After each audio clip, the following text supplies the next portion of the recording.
Today, we do something a little different as our show honors one of our greatest civil rights champions, Dr. Martin Luther King Jr. Sit back and join us for a closer look at some of the things that Dr. King fought for and helped champion to ensure our civil rights. This train is bound for glory, this train.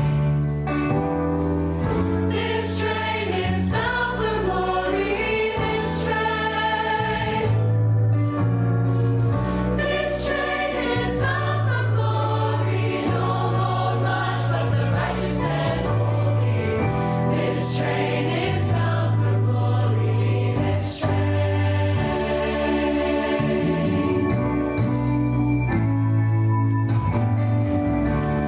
People get ready, there's a train a-comin'.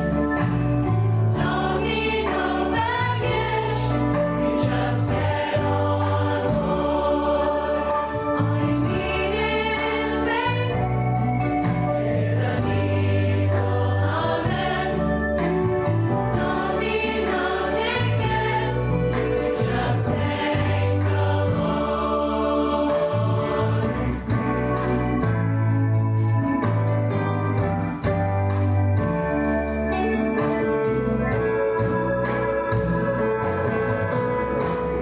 This train don't carry no liars, this train. This train don't carry no liars, this train. This train don't carry no liars, no pretenders and no high flyers. This train is bound for glory, this train.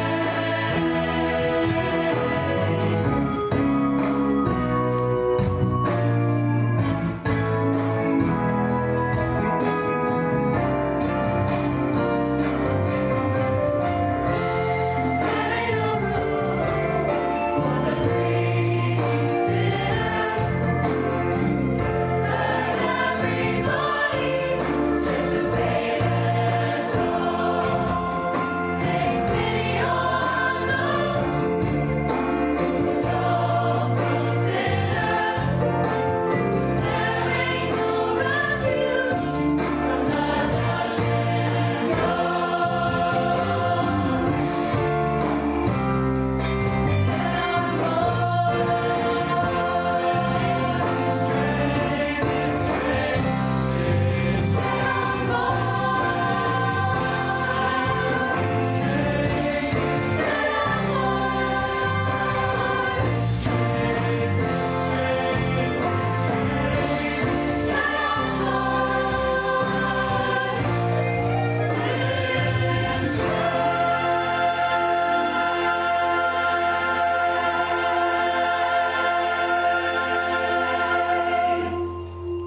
Sometimes it's hard for us to understand how hard Martin Luther King's struggle was, what he and others went through during the civil rights movement and before, when racism often went unchecked.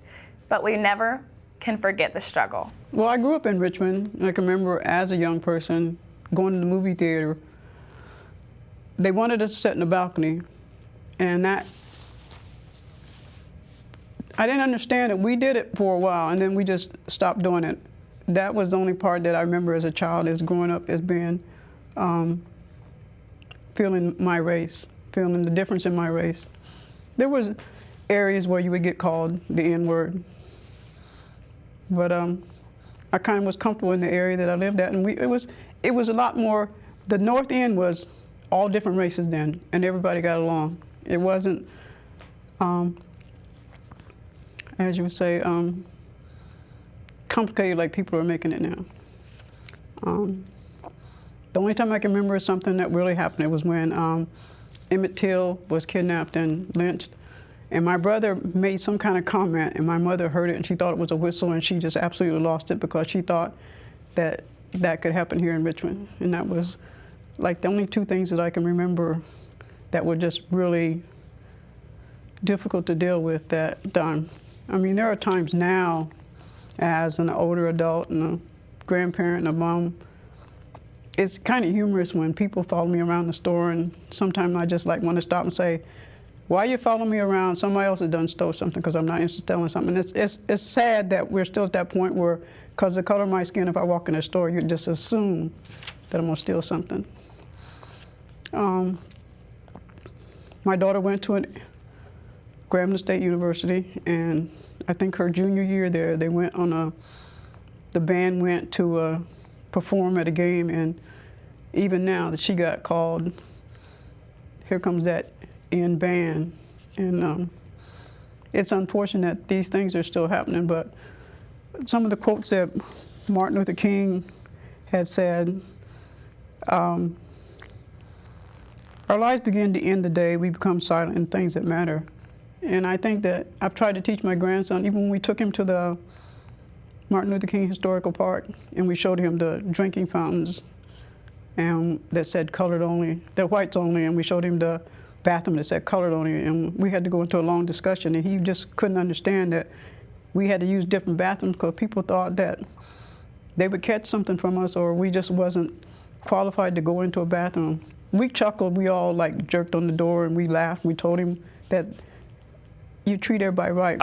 I can think back when I was a child. I was raised in a very multi-racial family. My stepfather was Caucasian, and I had 4 white sisters, and we didn't see, I mean, we really didn't think about our racial differences. You know, I was raised in that type of environment. But I can remember when we went to school, together, I used to get a lot of, you know, negative comments about, you know, you're not their brother, you're black, they're white, and so I had to deal with that a lot. They didn't understand our family, and now I mean, my wife is white, and we have a very biracial family. Yeah, definitely. We have my sons from my previous marriage, and then my wife has her children from her previous marriages, and we come together, and so I have 6 children now, black, white, and multiracial. I went to go see the movie Selma, but I watched it in my house because I knew there would be scenes that would be upsetting, and I didn't know how I could relate to that if I was in a theater with different races. And I can't understand the strength and the stamina that these people had to stand up so that we can have the things that we have now. Because I think Rosa Parks, 4 days after Emmett Till was killed, that's when she decided, that was one of the decisions she decided she wasn't going to give her seat off the bus. Because just, if people don't stand up for these things, then we won't have anything. Like on Martin Luther King, I don't go to the breakfast anymore. I do a service day. And I try to convince people, don't sleep in, because he went through so much hardship. So many people got hurt, so many people got killed to die for the freedoms that we have today. And it's not a day off, it's a day on to try to do something to help keep his memory alive. He's inspired me so much. I just love that it seemed like he was on a spiritual mission. I love the way he brought people together. If you think about the marches on Selma and different things during the Civil Rights Movement, there weren't just African Americans holding hands together. It was people of all races that came together to march for that cause. And he inspired me so much because he brought people together. He was a unifier. And I wholeheartedly believe that he was called by God to lead people and bring people together. I know it's almost like a speed bump right now. We've hit like a little bump and everybody's dividing and going different ways, and people are saying unkind things to each other. I think that if people go back the way Martin Luther King spoke and what he thought about, we can get back to that. But division only brings on more division, and people attacking people, it's not solving anything, and then people are feeding in on it. And I think that it can change, but we just have to instill that in people that it doesn't make any sense. I don't even have a news channel in my house. I would rather watch something that's lively. It's depressing when you see the things that's happening. When you see people just getting hit, run over, killed or your churches being attacked because of the race of your skin. It's almost like it's going back to the 60s, but I think it can change if people have that mindset. Today, we must not take for granted Martin Luther King's works. As students, we must honor him and remember him. Martin Luther King Jr. has inspired me to become a better person because as a Black woman, I feel like since I've gone through hardships, I feel like I should be able to understand other people's differences and try to understand what they're going through. Martin Luther King was a nonviolence activist, and he was a brave and courageous man. Martin Luther King Jr. inspired me to chase my dreams because he always chased his dreams and he never gave up on them. And at the time, in his time, they felt like unreachable goals. And now today in society, the goals are kind of being reached, but there's still racism today. So Dr. Martin Luther King Jr. was a very influential man. He was an activist who fought peacefully and showed others that you don't have to have violence to be able to get what you need. It's important to understand that Martin Luther King Jr. wasn't alone. He fought alongside many others to help make civil rights a reality. And here are a few of the iconic moments in that fight presented by RHS students. Imagine being 6 years old and having your world turned upside down as you started first grade. That's the story of Ruby Bridges. In 1960, her parents volunteered her to be enrolled in a white elementary school by the NAACP. She was one of only 6 children who passed a test to show they were capable of moving to a white school and was the only one who went to France Elementary School. On her first day, she had to be escorted into the school by 4 federal marshals. As soon as she walked into the school, many white parents rushed into the school and pulled their children out. Almost all of the teachers in the school refused to teach her. The only one was Barbara Henry, who agreed. Every day she went to school, there were 2 women outside of the school, and one would threaten to poison her, and the other one would hold up a black doll in a coffin. Because of those threats, she could only eat food that she brought from her house for lunch and had to be escorted by marshals every day to keep her safe. Today, she continues to be an activist for civil rights and still lives in New Orleans, where her story unfolds. We can all look at Ruby Bridges as a hero in the civil rights movement, and she's just as important today as she was back then, and I hope everybody is equally as inspired by her. The U.S. Supreme Court issued its historic Brown v. Board of Education decision on May 17, 1954, declaring all laws establishing segregated schools to be unconstitutional.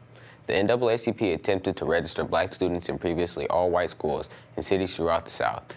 In Little Rock, Arkansas, the superintendent of schools submitted a plan of gradual integration that would begin on September 1957. By 1957, the NAACP had registered 9 Black students to attend the previously all-white Little Rock Central High. Selected on the criteria of excellent grades and attendance, the Little Rock 9 was that group of 9 African-American students. On what was supposed to be the first day at the school, they were stopped by the governor of Arkansas, who had called out the state's National Guard to block the students from entering. But Martin Luther King Jr. contacted President Dwight D. Eisenhower and asked him to take a strong forthright stand, and that if not, it would set the process of integration back 50 years. Eisenhower called out the 101st Army Airborne Division and federalized the National Guard, taking them out of the governor's control. The National Guard was ordered to stand down, and finally on September 20th, 1957, the 9 students were escorted into Little Rock High School by members of the 101st Airborne Division, effectively ending segregation at Little Rock High School. At the end of that year, one of the 9, Ernest Green, became the first African-American to ever graduate from Little Rock High School. On February 1st, 1960, a group of young Black college students sat down for lunch at Woolworth's in Greensboro, North Carolina, and politely asked to be served. Their request was denied because of their skin color. Woolworth's lunch counter policy was to serve whites only, and the staff, which included Black employees, refused them in service. When asked to leave, they remained in their seats until the store closed that night. Their passive resistance and peaceful sit-down helped ignite a youth-led chain of other peaceful sit-in protests throughout Greensboro. Hundreds of students, civil rights organizations, churches, and members of the community joined in the 6-month-long protest. The devotion ultimately led to the desegregation of the Woolworth's lunch counter on July 25, 1960. The sit-in movement soon spread to Tennessee, Georgia, and Virginia. The Greensboro sit-in were the spark for the formation of the Student Nonviolence Coordinating Committee, which would become one of the most important organizations of the civil rights movement in the 60s. Before we wrap up our show today, we want to thank everyone who helped make it possible. All the students and all the adults who participated, the RHS Chamber Choir for the music, and many more. Now, as we close, we leave you with an important message from Mrs. Wolpe. Hello, Richmond High School students and staff, and I am honored and privileged to speak with you about the upcoming Martin Luther King holiday. I grew up, was in school when Martin Luther King was alive. I was able to hear his I Have a Dream speech, which was very influential, not only for me, but for my friends and for everyone in this nation. Martin Luther King helped change the world that we were living in at that time, where not everyone was equal. And Martin Luther King was our hero.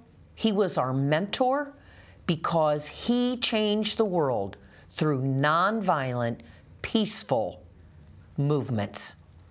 And that is why he is so important to making change and giving us an example of how we do change the world without violence and using peaceful methods. As we honor and celebrate Martin Luther King on Monday, may we all be reminded of his great dream, a dream of vibrant, multiracial nation united in social justice, peace, nonviolence, and forgiveness. A nation that doesn't judge you by the color of your skin, but by the content of your character. Martin Luther King taught us, commit yourself to the noble struggle for equal rights by treating all people, every human being, with respect and dignity. As Mrs. Webster said earlier in the video, she spends Martin Luther King holiday serving others. One of Martin Luther King's most famous quotes said, "Life's most persistent and urgent question is, what are you doing for others?" Martin Luther King holiday is not only for celebration and remembrance, but above all, it is a day of service. All across America, over on the holiday, people perform service in hospitals, shelters, prisons, and wherever people need help. It is a day of volunteering to feed the hungry, rehabilitate housing, tutoring those who can't read, mentoring, consoling the brokenhearted, and 1,000 other projects for building the beloved community of Martin Luther King's dream. RHS students and staff, I challenge you on Monday, Martin Luther King holiday, to go out and serve others. Thank you.